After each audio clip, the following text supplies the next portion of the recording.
دوستو اس ویڈیو کے اندر میں آپ کو صلاۃ و تسبیح کا طریقہ، معراج شریف کے نوافل اور رات کے اندر وہ خاص گھڑی جس کے اندر جو بھی دعا مانگی جاتی ہے وہ قبول ہو جاتی ہے، اور چوتھے نمبر پر 3 ایسے کلمات بتاؤں گا جو آپ پڑھیں گے تو آپ کو دنیا میں کسی چیز کی کمی نہیں رہے گی، اور پورا سال آپ کی زندگی اتنی آسانی کے ساتھ گزرے گی، اتنا آپ کو اللہ تبارک و تعالی اپنی بارگاہ سے عطا فرمائے گا جتنا آپ نے شاید کبھی خیالوں میں بھی نہ سوچا ہو۔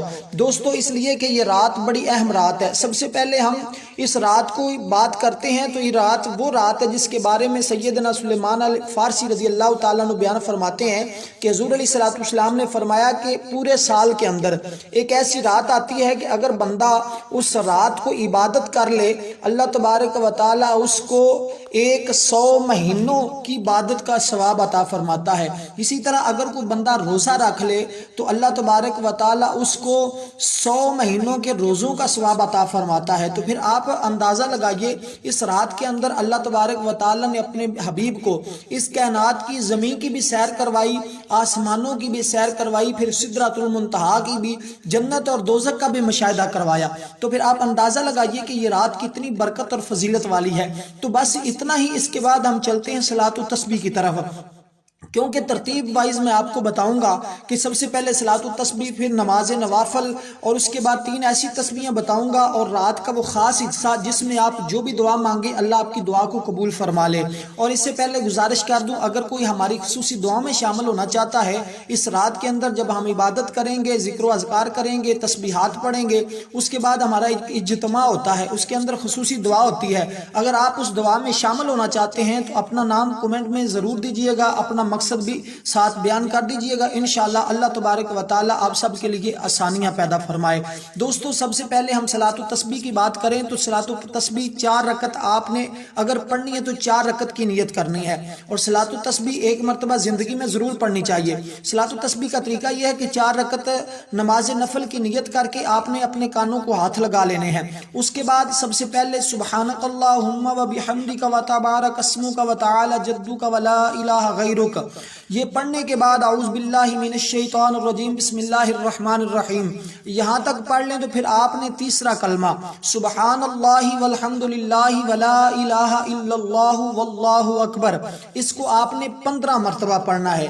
یہ تیسرا کلمہ آپ 15 مرتبہ پڑھیں گے۔ اس کے بعد دوستو آپ نے پھر آگے الحمد شریف پڑھنی ہے۔ الحمدللہ رب العالمین الرحمن الرحیم مالک یوم الدین ایاک نعبد و ایاک نستعین اہدنا الصراط المستقیم صراط الذین انعمت علیہم غیر المغضوب علیہم ولا الضالین آمین۔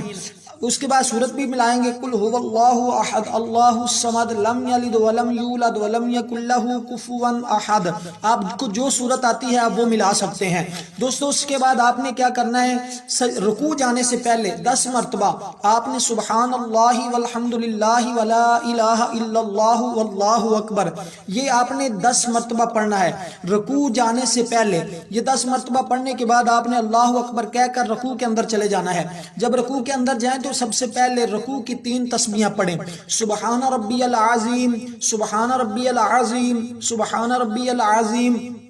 پھر آپ اس کے بعد 10 مرتبہ تیسرا کلمہ پڑھیں گے، سبحان اللہ والحمد للہ ولا الہ الا اللہ واللہ اکبر ولا حول ولا، بس تیسرا کلمہ یہاں تک کہ سبحان اللہ والحمد للہ ولا الہ الا اللہ واللہ اکبر، یہاں تک پڑھنے کے بعد آپ پھر رکوع سے سیدھے کھڑے ہو جائیں گے۔ سیدھے کھڑے ہو کر سجدے جانے سے پہلے پھر آپ تیسرا کلمہ اسی طرح 10 مرتبہ پڑھیں گے۔ پھر جس وقت آپ سجدے میں چلے جائیں، اس کے بعد 10 مرتبہ پڑھنے کے بعد سجدے میں جائیں گے تو سجدے میں جا کر سب سے پہلے سجدے کی 3 تسبیحیں پڑھیں گے، سبحان ربی الاعلی سبحان ربی الاعلی سبحان ربی الاعلی۔ یہ پڑھنے کے بعد پھر آپ 10 مرتبہ تیسرا کلمہ پڑھیں گے، سبحان اللہ والحمد للہ ولا الہ الا اللہ واللہ اکبر۔ دوستو اس کو آپ اپنے ہاتھوں کی انگلیوں پر بھی اکاؤنٹ کر سکتے ہیں، آپ نے اپنے ہاتھوں کی انگلیوں پر بھی گن سکتے ہیں، 10 مرتبہ جو تعداد ہے اس کو اپنے ہاتھوں کی انگلیوں پر بھی گن کر پوری کر سکتے ہیں۔ اس کے بعد آپ نے پہلے سجدے میں جا کر 10 مرتبہ تیسرا کلمہ پڑھا، پھر جب آپ سجدے سے اٹھیں گے اور آپ ہم بیٹھتے ہیں دو سجدوں کے درمیان، تو اس میں بھی آپ نے 10 مرتبہ تیسرا کلمہ پڑھنا ہے۔ پھر دوستو آپ نے دوسرے سجدے میں چلے جانا ہے، دوسرے سجدے میں بھی آپ نے یہی ترتیب رکھنی ہے۔ سب سے پہلے آپ نے یہ تسبیحات پڑھنی ہے سجدے کی، اور اس کے بعد آپ نے 10 مرتبہ یہ تسبیح پڑھنی ہے سبحان اللہ والحمدللہ۔ اس کے بعد آپ کا ایک رکعت مکمل ہوگی۔ جب ایک رکعت مکمل ہو جائے تو پھر آپ نے سیدھا کھڑا ہونا اللہ اکبر کہتے ہوئے دوسری رکعت سے پہلے۔ بس آپ اب ایک ہی رکعت کو سمجھ لیں، باقی ساری رکعتیں بھی آپ نے اسی ترتیب سے پڑھنی ہے۔ سب سے پہلے دوستو آپ نے اس کے اندر ٹوٹل 75 مرتبہ تیسرا کلمہ پڑھا ہے، 75 مرتبہ آپ نے تیسرا کلمہ پڑھا ہے ایک رکعت کے اندر۔ ٹوٹل ہم نے 4 رکعتوں کے اندر تیسرے کلمے کو 300 مرتبہ پڑھنا ہوتا ہے۔ جس ترتیب سے آپ نے پہلی رکعت میں پڑھا ہے تیسرا کلمہ، اسی ترتیب میں آپ نے باقی 3 رکعتوں کے اندر بھی تیسرا کلمہ پڑھنا ہے۔ لیکن جب اینڈ کریں تو آپ سبحان اللہ والحمدللہ ولا الہ الا اللہ واللہ اکبر ولا حول ولا قوت الا باللہ العلی العظیم یہ مکمل کر لیا کریں، اس سے آپ کو بہت زیادہ فائدہ ہوگا۔ تو آپ نے اسی ترتیب سے صلاۃ و تسبیح پڑھنی ہے۔ اگر پھر بھی آپ کو کسی جگہ میں مسئلہ آ رہا ہو تو آپ کمنٹ میں بھی پوچھ سکتے ہیں، میں انشاءاللہ لکھا ہوا بھی کمنٹ میں آپ کو سینڈ کر دوں گا تاکہ آپ کے لیے آسانی ہو جائے، اور اردو میں لکھ کر سینڈ کروں گا۔ پھر دوستو اس کے بعد آپ نے اگر نوافل پڑھنے ہیں، اور نوافلوں کی بہت زیادہ فضیلت ہے، آپ نے 2 رکعت نماز نوافل پڑھنے ہیں۔ سب سے پہلے پہلی رکعت میں آپ نے سورۃ فاتحہ کے بعد کوئی بھی سورت پڑھ سکتے ہیں، 2 رکعت کر کے آپ نے 12 نفل پڑھنے ہیں۔ اس رات کے جو خاص نفل ہیں وہ 12 ہیں، اس کے علاوہ جتنے چاہیں آپ پڑھ سکتے ہیں۔ 12 نفل پڑھنے کے بعد آپ نے 3 تسبیحیں کرنی ہیں۔ اگر آپ نفل نہیں بھی پڑھتے، تھوڑے پڑھتے ہیں، تب بھی آپ یہ 3 تسبیحیں کر سکتے ہیں۔ لازمی نہیں کہ آپ 12 نفل پڑھیں گے تب ہی یہ 3 تسبیحیں کریں گے، آپ اس کے علاوہ بھی یہ 3 تسبیحیں کر سکتے ہیں۔ سب سے پہلے آپ نے کون سی تسبیحات کرنی ہے؟ سب سے پہلے آپ نے تیسرے کلمے کو 100 مرتبہ پڑھنا ہے۔ تیسرے کلمے کو آپ نے 100 مرتبہ پڑھنا ہے۔ کتنا پڑھنا ہے؟ سبحان اللہ والحمدللہ ولا الہ الا اللہ واللہ اکبر، یہاں تک بس۔ آپ نے یہ تیسرا کلمے کا آدھا حصہ ہے، آدھے سے زیادہ ہے، اس کے بعد ولا حول ولا قوت الا باللہ العلی العظیم، آپ نے بس اتنا ہی پڑھنا ہے سبحان اللہ والحمدللہ ولا الہ الا اللہ واللہ اکبر، ایک تسبیح یعنی کہ 100 مرتبہ آپ نے 100 مرتبہ یہ تیسرا کلمہ پڑھنا ہے۔ اس کے بعد آپ نے دوستو ایک تسبیح پڑھنی ہے استغفر اللہ ربی من کل ذنب واتوب الیہ، ایک تسبیح آپ نے اس کی پڑھنی ہے، یہ آپ کی استغفار ہوگی۔ اور اسی طرح اس کے بعد آپ نے ایک ہی تسبیح درود پاک کی پڑھنی ہے، یہ ٹوٹل 300 مرتبہ ہوگا، 3 تسبیحیں ہو جائیں گی آپ کی، اور اس کے بعد آپ کی 300 حاجتیں آپ کی اسی رات کے اندر پوری ہوتی ہیں۔ اور انشاءاللہ جو آپ مانگتے جائیں گے، بس آپ نے ارادہ رکھنا ہے، اللہ تبارک و تعالیٰ اگر لاکھوں حاجتیں ہوں تو وہ پوری ہو جاتی ہیں، لیکن 300 وہ ہیں جو بڑی اہم ہوتی ہیں، وہ انشاءاللہ جو آپ کو لیے ضروری ہوتی ہیں، وہ انشاءاللہ ضرور ضرور پوری ہوں گی۔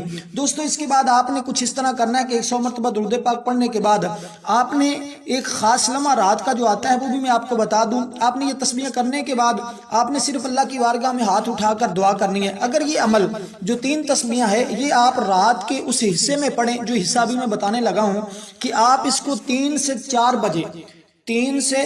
بجے کے درمیان، رات کا جو حصہ آئے گا 3 سے 4 کے درمیان اگر آپ ان تسبیحات کو پڑھتے ہیں، یا 2 سے 4 کے درمیان، 2 بجے سے لے کر 4 بجے تک جو 2 گھنٹے ہیں اس کے درمیان پڑھیں گے، انشاءاللہ تعالی آپ کی دعا کبھی رد نہیں ہو سکتی، اس لیے کہ اس وقت رب خود بندے سے فرماتا ہے میرے بندے مانگ، کیا مانگتا ہے میں تمہیں عطا فرماؤں، کیا تمہیں اولاد چاہیے، کیا تمہیں رزق چاہیے، کیا تمہیں دولت چاہیے، کیا چاہیے تمہیں، تو بس مانگتا جا میں تمہیں عطا فرماتا جاؤں گا۔ تو دوستو ضرور اس عمل کو کیجئے گا، یہ ایک رات کا عمل ہے، آپ انشاءاللہ دنیا معافی میں جو کچھ ہے اللہ تبارک و تعالی آپ کو ضرور